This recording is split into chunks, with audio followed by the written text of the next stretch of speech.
Kolkata murder और rape case की अगर बात करें तो दोषियों को अभी तक सजा नहीं मिली। 2.5 महीने हो चुके हैं इस केस को, लेकिन अभी तक अगर देखें केस किसी भी नतीजे तक पहुंचता नहीं दिख रहा, क्योंकि अभी तक ये क्लियर नहीं हुआ कि उस रात हुआ क्या था डॉक्टर बिटिया के साथ। और अगर बात करें तो इसको देखते हुए जैसे ये केस धीमी रफ्तार से अपने नतीजे की तरफ जा रहा है, उस पर अगर बात करें तो पीड़िता के घर वालों ने, पीड़िता के माँ बाप ने ये फैसला लिया है कि वो जाकर अमित शाह को मिलेंगे और उन्होंने उनके लिए एक लेटर भेजा है।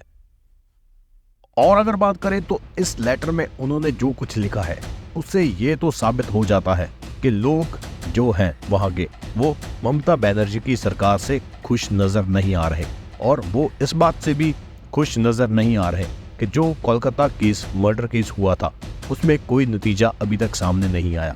इतना बड़ा केस हो जाता है स्टेट में और अभी तक उसके जो दोषी होते हैं उनको सजा तक नहीं मिली हो। कोलकाता केस को देखकर पूरे भारत के लोगों ने रोष प्रकट किया था कि ये बहुत बुरा हुआ है और एक ऑन ड्यूटी पर लड़की को मार दिया जाता है। और उसके बाद अगर बात करें तो 2.5 महीने बीत चुके हैं और ये कोई छोटा समय नहीं होता। 2.5 महीने गुजरने के बाद भी अगर बात करें तो जो दोषी हैं उनको सजा नहीं मिली, क्योंकि अभी तक इन्वेस्टिगेशन ही चल रही है। इनमें से बहुत चीजें निकलकर सामने आ रही है कि दोषी कौन है। पहले कुछ और बताया जा रहा था, संजय राय सबको दोषी मानी जा रहे थे, लेकिन फाइनल बात क्या है, कौन दोषी है, किसने ये सारी स्टोरी बनाई थी और किस वजह से उस बेटी को मारा गया था, ये अभी तक भी क्लियर नहीं हुआ कि मेन दोषी कौन है। जैसे पिछले 2.5 महीने देखे जा रहे हैं, दोषियों को अभी तक कोई सजा नहीं मिली।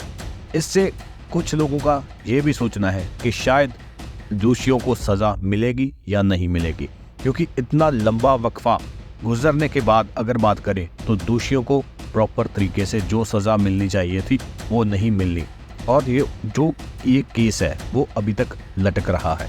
सीबीआई अपना काम कर रही है, लेकिन इस केस में ऐसा क्या है जो अभी तक फाइनल की तरफ नहीं जा रहा।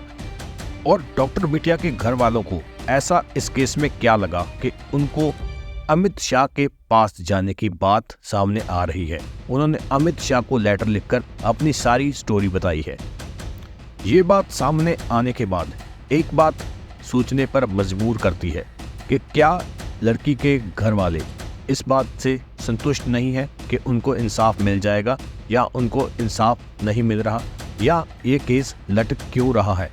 क्यों उन्होंने ये सोचा कि वो स्टेट गवर्नमेंट को छोड़कर अमित शाह से बात करेंगे। और पीड़िता के घर वालों का भी यही कहना है कि वो जो अभी चल रहा है उससे संतुष्ट नहीं है। संजय राय का इस केस में बार बार नाम आ रहा था, लेकिन वो किस हद तक इस केस में दोषी है, या वो दोषी है भी या कोई और दोषी है। इस केस में चल क्या रहा है, कौन मेन दोषी था, किसने स्टोरी बनाई थी, किसने सारा प्लान किया था उस बेटी को मारने का, ये सारी बातें लोग भी चाहते हैं लोगों के सामने आए। और उस पीड़िता के घर वाले भी यही चाहते हैं कि उनकी बेटी जो इस जहान को छोड़कर चली जा चुकी है, उसकी आत्मा को शांति के लिए ये जरूरी है कि उनके जो दोषी हैं उनको सख्त से सख्त सजा मिल सके। और इसीलिए लड़की के घर वालों ने अमित शाह से टाइम मांगा है, उनको लेटर भेजा है जिसमें उन्होंने उनसे मिलने का टाइम मांगा है और कहा है कि अगर वो टाइम दे देते हैं तो शायद उनकी बेटी को इंसाफ मिल सके। और एक बात और सोचने वाली ये बनती है कि 2.5 महीने बाद लड़की के घर वालों की तरफ से एक लेटर लिखा जाता है अमित शाह को। क्या 2.5 महीने के बीच उनको कोई ऐसी प्रोग्रेस नहीं दिखी जिसके कारण उनको अमित शाह के पास जाने का सोचना पड़ रहा है? क्या है, किस वजह से वो यहाँ को छोड़कर वहाँ जाने की कोशिश कर रहे हैं? क्या 2.5 महीने में उनके सामने आया है जिसको देखकर उन्होंने ये फैसला लिया है कि शायद अमित शाह उनकी गई हुई बेटी को इंसाफ दिला सकते हैं? इस लेटर में उन्होंने अपना वेरवा बताते हुए ये कहा है कि अगर उनके पास टाइम है, अगर अमित शाह के पास टाइम है तो वो उनको मिलने का टाइम दे। और इसी के साथ वो लिखते हैं कि उनकी बेटी के साथ जो घिनौनी हरकत हुई है उसके बाद वो मानसिक तनाव से गुजर रहे हैं। ऐसी बातें उस लेटर में लिखी है जो उन्होंने अमित शाह को भेजा। कोलकाता मर्डर केस को लेकर डॉक्टर अपनी हड़ताल पर बैठे हैं।